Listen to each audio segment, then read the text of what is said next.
According to the inscription, a kingdom called Mira controlled Troy 3,200 years ago, and a prince from Troy, named Muxus, led Mira's forces in a series of military campaigns. Credit Alex Kripanov Shutterstock, a 3,200-year-old stone slab with an inscription that tells of a Trojan prince and may refer to the mysterious sea people has been deciphered, archaeologists announced today, October 7. The stone inscription, which was 95 feet 29 meters long, describes the rise of a powerful kingdom called Mira, which launched a military campaign led by a prince named Muxus from Troy. The inscription is written in an ancient language called Luwian that just a few scholars, no more than 20 by some estimates, can read today. Those scholars include Fred Woudhuizen, an independent scholar, who has now deciphered a copy of the inscription. Cracking codices 10 of the most mysterious ancient manuscripts. Woudhuizen and Eberhard Zonger, a geoarchaeologist who was president of the Luwian Studies Foundation, will publish findings on the inscription in the December issue of the journal Proceedings of the Dutch Archaeological and Historical Society.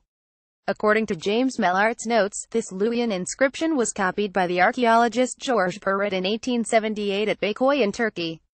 The inscription dates back 3,200 years and discusses the rise of a kingdom called Mira and how it launched raids and targets across the Middle East, destroying the Hittite Empire, along with other kingdoms. Credit James Mellart. If the inscription is authentic, it shines light on a period when a confederation of people that modern-day scholars sometimes call the Sea People destroyed cities and civilizations across the Middle East, scholars say. The Kingdom of Mira, which engaged in this military campaign, was apparently part of this Sea People Confederation given their participation in the attacks. The inscription tells of how King Kupantakaruntas ruled a kingdom called Mira that was located in what is now western Turkey. Mira controlled Troy also in Turkey, according to the inscription, which additionally described Trojan Prince Muxus leading a naval expedition that succeeded in conquering Ashkelon, located in modern-day Israel, and constructing a fortress there. Biblical battles. 12 ancient wars lifted from the Bible. The inscription details King Kupantakaruntas' storied path to the throne of Mira. His father, King Mashudas, took control of Troy after a Trojan king named Walmus was overthrown.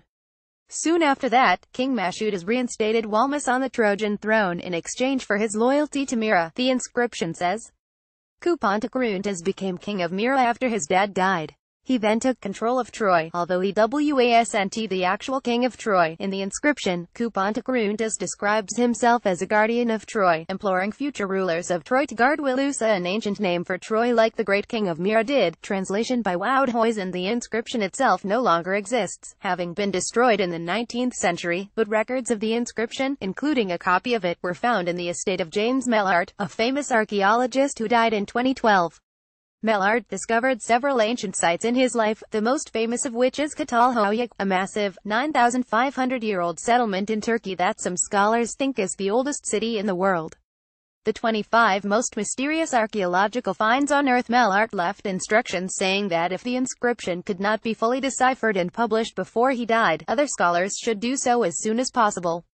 Some scholars, not Zonger and Woudhuizen's team, have raised concerns that the inscription could be a modern-day forgery created by Mellart or someone else. Mellart briefly mentioned the existence of the inscription in at least one publication, a book review published in 1992 in the Bulletin of the Anglo-Israel Archaeological Society journal. But he never fully described the inscription in a scientific publication. According to Mellart's notes, the inscription was copied in 1878 by an archaeologist named George Perret near a village called Beykoy in Turkey. Shortly after Perret recorded the inscription, villagers used the stone as building material for a mosque, according to Mellart's notes. In the aftermath of the inscription being used as building material for the mosque, Turkish authorities searched the village and found 3 inscribed bronze tablets that are now missing. The bronze tablets were never published and it is not certain exactly what they say.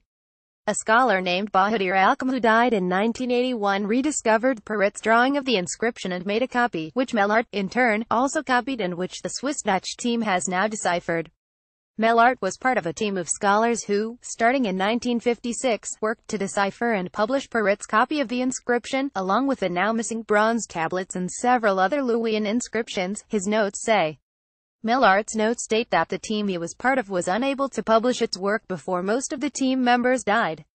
The notes add that the team Mellart worked on included the scholars Albrecht Coates died 1971, Bahadur Alcom died 1981, Hannah Malcolm died 1985, Edmund Irwin Gordon died 1984, Richard David Barnett died 1986, and Hamitsu Buyurkose died 1984. Mellart, who was one of the younger members of the team, died at the age of 86, having outlived the rest of his team.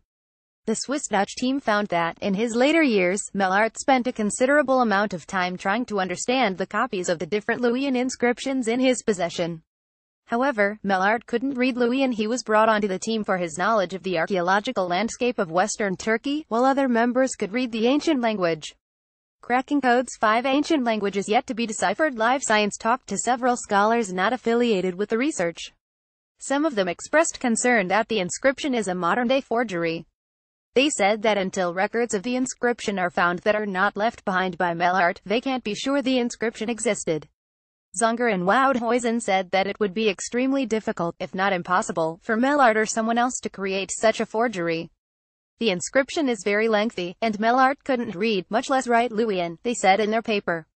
They also noted that nobody had deciphered Luwian until the 1950s, which means that Perit wouldn't have been able to forge it either.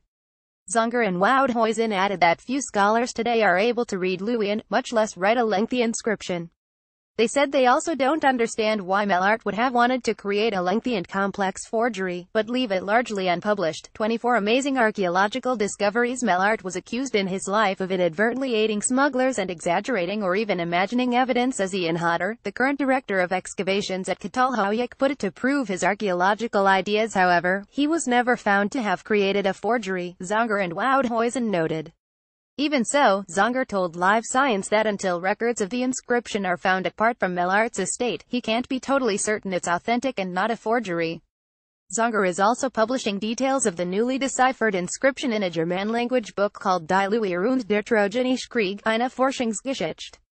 Oral Fussli, 2017, which is being released today. Editors note this article was updated to reflect the fact that Woudhuizen, not Zonger, can read Luwian and was the one who deciphered the inscription. Original article published on Live Science.